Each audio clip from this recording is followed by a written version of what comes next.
जय भोलेनाथ। ये यात्रा, ये वीडियो आधारित रहेगी इस वर्ष की गई केदारनाथ यात्रा पर। जो आप ये सामने क्षेत्र देख रहे हैं, ये जो भीड़ देख रहे हैं, ये सीतापुर क्षेत्र की है। इसके विषय में मैं आपको आगे बताऊंगा। चलिए शुरू करते हैं यात्रा। ये यात्रा हमने शुरू की 6 जून 2023 को, और यात्रा के अंतर्गत मैं आपको एक महत्वपूर्ण पड़ाव बताना चाहूँगा, एक बात बताना चाहूँगा कि यात्रा सीतापुर से सवेरे 3 बजे इसलिए शुरू की गई क्योंकि जो भी आपने शुरुआती वीडियो देखा, यदि आप जितनी देर करते हैं वो लाइन सीतापुर से सोनप्रयाग तक की जो दूरी है वो लगभग 1 से 1.5 किलोमीटर की दूरी है, और वो लाइन आप जो देख रहे थे वो लगभग 1 से 1.5 किलोमीटर लंबी थी। इसलिए हमने सवेरे 3 बजे अपना होटल छोड़ा और पैदल ही सोनप्रयाग की तरफ चल दिए। सोनप्रयाग पहुंचकर आपको अपना जो रजिस्ट्रेशन आपने करा रखा है, उस रजिस्ट्रेशन के माध्यम से केदारनाथ यात्रा करने के लिए आपको एक टोकन प्राप्त हो जाएगा। इसके माध्यम से आप उस यात्रा को करने के लिए एलिजिबल हो जाएंगे। इसके बाद आपको सोनप्रयाग से टैक्सी करके जो कि गौरीकुंड जाना है, ये पड़ाव 5 किलोमीटर का रहेगा। इसके बाद आगे की जो यात्रा है वो पैदल ही तय करनी होगी। जैसे कि आप सामने देख पा रहे हैं, यहीं से जो पैदल यात्रा मार्ग है वो शुरू हो जाता है, और पैदल यात्रा मार्ग और घोड़े के मार्ग में थोड़ा सा अंतर रहेगा। ये जो आप सामने वीडियो देख रहे हैं वो वहाँ का है जहाँ से पैदल यात्रा शुरू होती है, लेकिन क्योंकि हमें यात्रा घोड़े से तय करनी थी, पिताजी साथ थे, और ये मेरा सौभाग्य रहा कि पिताजी के साथ और अपने 2 परम मित्रों के साथ मुझे यात्रा करने का सौभाग्य मिला, तो इसलिए हमें घोड़ा करना था। और आप भी यदि घोड़े से जाना चाहते हैं तो घोड़ा करने के लिए आपको वहाँ से थोड़ा सा आगे गौरीकुंड पार करके आना पड़ेगा। जो भी आप पतली पतली गलियाँ देख रहे थे वो गौरीकुंड के आसपास का ही क्षेत्र था। तो आगे आकर गौरीकुंड पार करने के बाद यहाँ का घोड़ा स्टैंड है, यहाँ से आपको घोड़ा बुक करना पड़ेगा। और प्रशासन की तरफ से सुविधा ये की गई है कि जो भी आप घोड़ा बुक करते हैं उसका आपको जो घोड़ा चलाने वाला है उसका एक तरह से आई कार्ड या रजिस्ट्रेशन आपको मिल जाएगा। उसे आप अपने पास संभाल कर रखें, क्योंकि यहाँ घोड़ा चालकों द्वारा लोगों को तंग किया जा रहा था कि वो छोड़कर लोगों को भाग भी सकते थे यदि आप उनका आई कार्ड अपने पास नहीं रखते हैं। तो जैसे जैसे यात्रा मार्ग आगे चला, अच्छा वैसे तो एक और बात बताना चाहूँगा कि मैं आप सबसे ये प्रार्थना करूँगा कि आप सब अपने आप को इतना सक्षम बनाएं कि इस यात्रा को घोड़े से करने की आवश्यकता ही ना पड़े।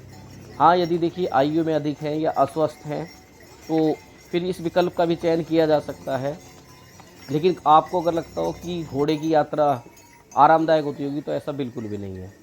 तो चलिए बात करते करते हम यात्रा के पहले महत्वपूर्ण पड़ाव जो कि भीमबली है।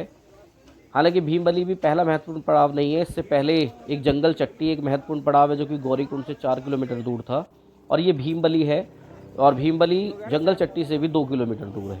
लेकिन आप सामने देख सकते हैं गढ़वाल मंडल विकास निगम ने बहुत अच्छी सुविधा यहाँ रहने की भी कर रखी है, और ये जो सामने आप कैंटीन देख रहे हैं ये भी गढ़वाल मंडल विकास निगम द्वारा संचालित की जा रही है, और यहाँ पर बहुत ही उचित दामों पर ये चाय, कॉफ़ी, मैगी आदि की उपलब्धता कराई जा रही है। जबकि अन्य जगहों पर यहाँ मैं कह सकता हूँ सामान्य भाषा में कि लूट मचा रखी है। पानी की बोतल आपको 60-80 रुपये की मिल रही है। इस यात्रा का एक महत्वपूर्ण जो आनंद है, देखिए मन में आप भोलेनाथ के प्रति एक आस्था रखते हैं तो निश्चित तौर पे वो भाव अपने आप इस यात्रा को और आसान, सरल, सुगम बना देता है। लेकिन जैसे जैसे आप चलते हैं, मंदाकिनी नदी का बहता हुआ जल, इसकी जो आवाज़ है, ये संगीत है, और ये जो सुंदर दृश्य, जैसे जैसे आप आगे बढ़ते चले जाते हैं, आप यकीन मानिए सुंदरता और बढ़ती चली जाती है। इस यात्रा में आगे के लिए मैं आपको बताना चाहूँगा कि जैसे जैसे आप आगे बढ़ते हैं, भीमबली के बाद रामबाड़ा एक महत्वपूर्ण पड़ाव है। ये जो आप सामने पड़ाव देख रहे हैं, ये संभवतः बड़ी और छोटी लिंचौली 2 पॉइंट और पड़ते हैं। ये जो अभी आपने पुल देखा, ये रामबाड़ा का पुल था, और आपदा के समय पूरा क्षेत्र पूरे तरीके से तबाह हो गया था। प्रशासन ने बहुत प्रयास से, बहुत मेहनत से इस क्षेत्र को फिर से सही किया। और आगे हम चलते हैं तो आगे इससे पहले पड़ती है लिंचौली। लिंचौली के विषय में भी मैं आपको ये बताना चाहूँगा कि लिंचौली 2 तरह की लिंचौली, एक बड़ी लिंचौली और एक छोटी लिंचौली। ये लिंचौली आप देख सकते हैं कैंप लिंचौली, और ये भी गढ़वाल मंडल विकास निगम द्वारा ही चलाया जा रहा है।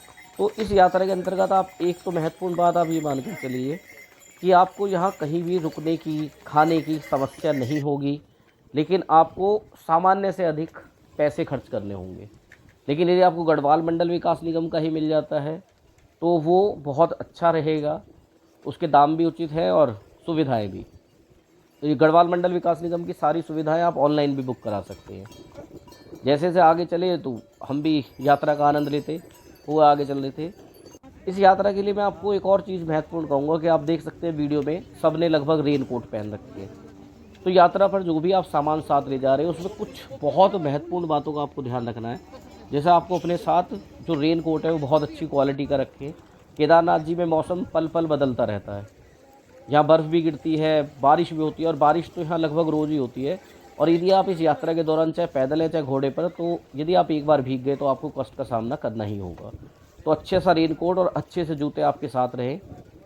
कपड़ों को गर्म, अब जैसे आप देख सकते हैं अब हम इस समय पहुँच चुके हैं, ये बेस कैंप है यहाँ का। बड़ी छोटी लिंचौली के बाद आप छानी कैंप, उसके बाद रुद्र पॉइंट, और उसके बाद आप पहुँचते हैं बेस कैंप, जो कि मेन मंदिर से लगभग 1.5 किलोमीटर की दूरी पर है। तो यहाँ पर जब हम पहुँचे तो यहाँ पर बारिश हो रही थी, काफ़ी तेज़ बारिश हो रही थी। तो हमने साइड में खड़े होकर कुछ समय बिताया। उसके बाद बहुत सुहावना सा मौसम रहा, और लगभग पूरी यात्रा के दौरान फिर हमें सुहावना मौसम ही देखने को मिला। हालांकि जब हम कैंप में पहुँचे उसके बाद हमें बहुत तेज़ एक तूफ़ान का सा सामना करना पड़ा, लेकिन हम कैंप में सुरक्षित थे, तो कोई हमें कष्ट का सामना नहीं। लेकिन यदि आप उस समय यात्रा कर रहे हैं और आपके पास अच्छा रेन कोट नहीं है, या आपने गर्म कपड़े आपके पास उचित प्रकार के नहीं है, तो आपको ये यात्रा कष्टकारी भी हो सकती है। तो ये इस बात का बहुत जल्द आवश्यक ध्यान रखें। आगे चलते हुए आप देख सकते हैं यहाँ पर हेलीकॉप्टर की भी सुविधा सरकार के द्वारा की गई है, और कई विभिन्न कंपनियों को यहाँ पर लगाया गया है अलग अलग। इसकी बुकिंग भी आप, इस बार प्रशासन ने बहुत ध्यान ये दिया कि IRCTC के माध्यम से इसका जो बुकिंग है, इसकी बुकिंग वो उपलब्ध हो पा रही थी। मैंने पूरा प्रयास करा, लेकिन बुकिंग मुझे तो नहीं मिल पाई। यदि आप सौभाग्यशाली हैं तो भोलेनाथ की कृपा आप पर हो सकती है। तो हमने भी यहाँ खड़े होकर कुछ इस सुविधा को देखा कि किस प्रकार से लोग हेलीकॉप्टर में सवार हो रहे थे, आ रहे थे, जा रहे थे। यदि आप हेलीकॉप्टर के माध्यम से यात्रा करते हैं तो काफ़ी सरल तो हो जाएगी। हालांकि लोगों के अपने अपने आकलन है, कोई इसे कहता है कि पर्यावरण की दृष्टि से नुकसानदायक है, और संभवतः निश्चित तौर पर है भी। लेकिन अब यात्रा के साथ साथ लोगों को रोज़गार के साधन भी उपलब्ध कराने हैं और सुविधाएँ भी। अब आगे केदारनाथ पहुंचने के बाद जो बेस कैंप है उससे थोड़ा सा आगे, यहीं हेलीकॉप्टर के सामने आपको अपना टोकन एक बार दोबारा अपना जनरेट कराना होता है, जो कि दर्शन के लिए। इसके बिना आप लाइन में ना लगे, आपको असुविधा का सामना करना पड़ेगा। एक और महत्वपूर्ण बात, मंदिर दोपहर में 3 बजे से लेकर 5 बजे तक बंद रहता है। तो इस बात को अवश्य ध्यान रखें कि उस समय से पहले या उस समय के बाद ही दर्शन करने की सोचें। और मैं तो आपको व्यक्तिगत तौर पर ये सलाह दूंगा कि आप मंदिर दर्शन के लिए शाम का समय चुनें। उस समय भीड़ सुबह की अपेक्षा बहुत कम रहती है। ये हमारा कैंप था जो हमें रुकने के लिए मिला था। हमने अपनी बुकिंग पहले ही सारी करा दी थी, तो हमारे लिए यात्रा बुकिंग के स्तर पर, रहने के स्तर पर, खाने के स्तर पर काफ़ी आसान और आरामदायक रही। तो हमने शाम को, दिन में जब हम सवेरे पहुंचे तो 1 बज चुका था, और उसके बाद जब हम दोबारा लाइन में लगने के लिए गए तो उस समय लगभग 3:30-4 बज रहे थे। 4 बजे के बाद हम गए, क्योंकि लाइन लगनी शुरू हो गई थी। ये जो आप सामने देख रहे हैं ये भी भगवान शिव का ही एक मंदिर है। इसके अंदर ओम का उच्चारण करने पर पानी के बुलबुले निकलते हैं। इसे अगले वीडियो में कवर करेंगे। तो लगभग 4 बजे के आसपास हम 4 सवा 4 बजे हम लाइन में लग गए। और लाइन में लगना मतलब, ईमानदारी से कहूँ, वही जो बात मैंने शुरू में गई, आप भोलेनाथ के प्रति आस्था रखते हैं तो ही इस यात्रा को करते हैं। लाइन में खड़े होकर मतलब मुझे तो कोई भी कष्ट महसूस नहीं हुआ, पर हर पल हर कदम मुझे ऐसा लगा जैसे मैं भोलेनाथ की तरफ चलता जा रहा हूँ। और सबसे फिर वही सौभाग्य है कि ये यात्रा पिताजी के साथ थी, तो मेरे लिए इस यात्रा का अपने आप में ही दुगना आनंद था। आप सोच कर देखिए, इतनी खूबसूरत वादियों में जहाँ आपको हर पल मंदिर का एक एहसास, मंदिर के घंटे की आवाज़, भक्ति संगीत, पहाड़, प्रकृति, क्या नहीं है यहाँ पर। किस बात की चिंता, किस बात का कष्ट, सब छोड़ दो ना भोलेनाथ को। तो हम भी लाइन में लगे, अपना जय भोलेनाथ का उच्चारण करते रहे। एक और सुविधा है कि लाइन में खड़े खड़े होकर भी आप खाने पीने की सुविधाओं का आनंद ले सकते हैं। लाइन में लगे ये जो सामने आप देख रहे हैं, ये हमने भगवान केदारनाथ के मंदिर के जो दर्शन है वो लाइन में लगने पर ही मतलब करने शुरू हो गए थे। पूरा जो कैंपस दिख रहा है, अब लाइन गोल चकोर घूम कर जो जा रही है, सीधा मंदिर परिसर की ओर जा रही है। एक और कष्ट की बात जो आगे मैं आपको बताऊंगा। मंदिर में दर्शन करने के पश्चात हमने मंदिर के आसपास ही, बिल्कुल मंदिर प्रांगण में ही, जो अन्य देवी देवताएं, प्रतिमाएं हैं, इनमें मैंने इस वीडियो को भी उचित समझा से बनाना कि लोग केवल दर्शन करके बाहर से निकल जाएं, तो इसलिए इन मूर्तियों के भी दर्शन करें। ये संभवतः जो मूर्ति मुकुट वाली है जी, ये मैं अंदाज़ा लगा रहा हूँ, ये धर्मराज युधिष्ठिर की हो सकती है। ये दोनों संत यहाँ बैठे थे और कुछ लोग इनका आशीर्वाद प्राप्त कर रहे थे। मैंने मंदिर को हर ओर से कवर करने का प्रयास किया। ये जो आप सामने देख रहे हैं ये भीम शिला है। इस शिला के विषय में कहा जा सकता है, जब 2012 की आपदा आई तो उस समय इसी शिला के माध्यम से, भगवान कृपा से, ईश्वर कृपा से, ये मंदिर सुरक्षित रह पाया। क्योंकि इस शिला ने उस जो बहाव था, जो बाढ़ थी, जो प्रलय थी, उसके जल स्तर को या जल के बहाव को 2 हिस्सों में बाँट दिया और जो पूरी मंदिर या जो बाढ़ थी वो मंदिर के दोनों ओर से निकल गई और मंदिर सुरक्षित रह गया। इसलिए लोगों ने इसे भीम शिला का नाम दिया और आज मंदिर के दर्शन के पश्चात लोग इस शिला के दर्शन भी करते हैं और एक अजीब आनंद और अनुभव की प्राप्ति करते हैं। ये मंदिर परिसर में से पीछे बनाया गया केदारनाथ शिखर, जो कि 6,940 मीटर है। यह आपको हर समय ऐसा ही सफ़ेद दिखाई देगा, लेकिन कई बार यदि यहाँ बादल होते हैं तो आप इसके दर्शन नहीं कर सकते। तो ये ईश्वर की इच्छा भी है कि आप क्या देखते हो क्या नहीं देखते। मंदिर दर्शन के पश्चात अब भूख लग चुकी थी, तो मंदिर के पास में ही ये हमने इस ढाबे पर या होटल या रेस्टोरेंट आप कह सकते हैं, यहाँ पर हमने अपने खाने पीने के लिए कुछ थाली ऑर्डर की। उसके बाद हम अपने कैंप आ गए। अगले दिन सुबह उठकर हमने इस यात्रा को वापस, अब वो आए घोड़े से, तो पिताजी ने बड़े मन से कहा कि नहीं, अब मैं घोड़े से नहीं जाऊंगा, अब हम यात्रा पैदल ही करेंगे। तो इस मंदिर में फिर पिताजी को, क्योंकि जाते टाइम पिताजी ने इस मंदिर के दर्शन नहीं किए थे, तो फिर मैंने पिताजी को भी बताया इस मंदिर का प्रभाव कि पापा, यहाँ पर भोलेनाथ बोलने से, जय भोलेनाथ, ओम नमः शिवाय बोलने से बुलबुल निकलते हैं। मेरे पास जो वीडियो था, कैमरा था, उसकी अच्छी रिकॉर्डिंग नहीं है, लेकिन जब मैं इसमें बोल रहा था तो इसमें बुलबुले दिखाई दे रहे थे।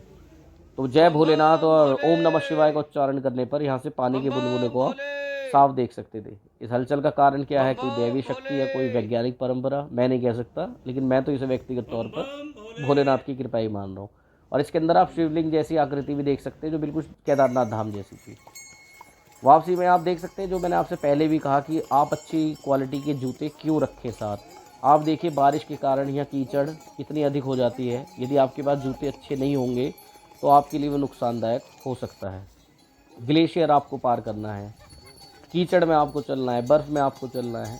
इस यात्रा के दौरान यात्रियों का उत्साह और जोश तो आप देख ही सकते हैं, क्योंकि मुझे ऐसा लगता है कि इस यात्रा को यदि आप पिकनिक समझ के करेंगे तो शायद आपको इस यात्रा में आनंद नहीं आएगा। आपको भोलेनाथ के प्रति आस्था और भोलेनाथ के प्रति समर्पण ही इस यात्रा को करने का आधार बनेगा। कल बहती नदी के साथ आप देख सकते हैं, जब हम वापस उतर रहे थे तो ये जो अब घोड़े पर जाना और वापस पैदल आना, दोनों में एक महत्वपूर्ण अंतर ये रहा कि मतलब उतरने में हम जगहों के बारे में, उस चीज़ को आनंद अच्छे से ले सकते थे। अब ज़रा इस ट्रैक्टर को देखकर सोचिए कि वहाँ ऊपर पानी की बोतल पहुँचते पहुँचते क्यों 20 रुपये की बोतल 80 रुपये की हो जाती है। ये सामान पहुँचाने के लिए घोड़े खच्चर के अलावा इस तरह के ट्रैक्टर को भी उपयोग किया जा रहा है। हालांकि ये जो ट्रैक्टर खड़ा था इसे चलते हुए मैंने, क्योंकि इसका कोई पार्ट डैमेज हो गया था। वापस उतरते टाइम इस यात्रा में एक और चीज़ कि जब आप यात्रा शुरू करते हैं तो आपको उतराई मतलब चढ़ाई चढ़नी, और जब वापसी में है आप तो आप उतराई। तो अपने पैरों को अच्छे से मजबूत कर लीजिए मन से। हमने भी पूरा मतलब पिताजी ने बहुत साहस दिया, शायद मैं तो कमज़ोर पड़ रहा था, लेकिन पिताजी के साहस देने से हम इस यात्रा को आसानी से कर पाए। रास्ते में हमने वो नींबू पानी और ड्रिंक करने, मतलब जो पानी पीना, आप भी अपने आप को हाइड्रेट करते रहिए, पीने और पानी। बाकी रास्ते में ऐसे सुंदर नज़ारे, ऐसे सुंदर झरने, जो आप सामने देख रहे हैं रुद्र पॉइंट था। अब ये साथ में मंदाकिनी नदी, इसका जो जल का संगीत मैंने आपको बताया कि वो बहुत ही इस यात्रा को आसान और सरल बना रहा था। आपको यात्रा करते समय इन घोड़ों के साथ जब आप चल रहे हैं तो आपको अपना ध्यान भी रखना है, क्योंकि घोड़े वाले यहाँ के, उनकी मजबूरी को, व्यवस्था को, रास्ता एक ही है, तो उनकी प्राथमिकता जल्दी से जल्दी पहुँचने की है, तो वो आपके साथ मिसबिहेव भी कर सकते हैं। तो घोड़ों से आपको सावधानीपूर्वक इधर उधर बचकर चलना होगा। तो अपनी स्पीड अपना वो उनके अनुसार रखें। इसके अलावा घोड़े के अलावा आप देख सकते हैं पालकी और ये पिट्ठू की भी व्यवस्था है। इसे देखकर तो मुझे बड़ा अजीब लगा कि एक व्यक्ति को उठाकर ले जा रहा है, बिल्कुल वैसे जैसे घोड़े को भी ले जाना। तो उसी दिन हम शाम तक लगभग 6 बजे तक हमने यात्रा समाप्त कर आ चुके थे वापस जय गौरी।